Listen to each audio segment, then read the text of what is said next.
сайримиҳо, сарматҳо. Дар адабиёти авестоӣ номи сайримиҳо зикр мешавад. Ин ақида дуруст аст, ки номи сайрима дар шакли сайрам имрӯза дар Қазоқистон боқӣ мондааст. маъхазҳои юнонӣ аз ин қавм бо номи сарматҳо ёд мекунанд.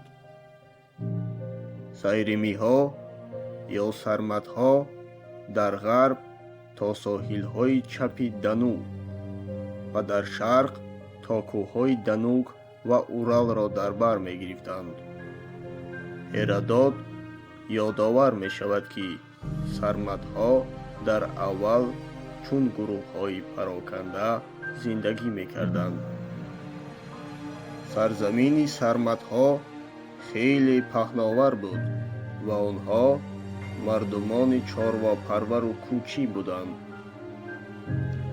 Таърихшиноси дигари Юнон Диодор дар асри яки қабл аз милод огоҳ мекунад, ки сарматҳо оҳиста оҳиста ба сарзаминҳои скифҳо ворид шуда харобиҳои зиёд карданду қатлу куштор ва бадин восита онҳоро аз байн бурданд. сарматҳо дар асрҳои дуи қабл аз милод аз соҳилҳои дарёи Дануб гузашта ба соҳилҳои баҳри Охшиён меоянду давлати худро бунёд мекунанд. урфу одати скифҳо бо сарматҳо як буд ва онҳо дар гузашта бо ҳам дӯст буданду дар ҷангҳо ба ҳам ёрии калон мерасониданд.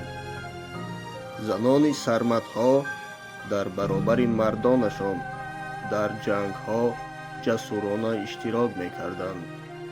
ин гуфтаҳоро маъхазҳои юнонӣ тасдиқ карда ҷасорати онҳоро васф менамоянд. ҳеродот аз хуб камонвариву найзазании занҳои сарматӣ ёдовар мешавад ва мегӯяд, ки онҳо аз ин олоти ҷангӣ хуб истифода мебурданд.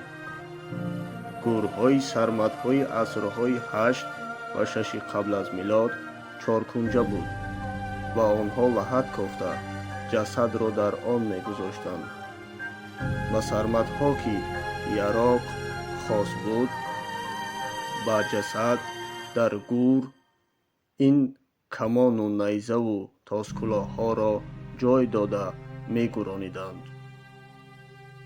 ороишоти занони сарматӣ аз даствона, гарданбанд, гӯшвор ва пешонибанд иборат буд.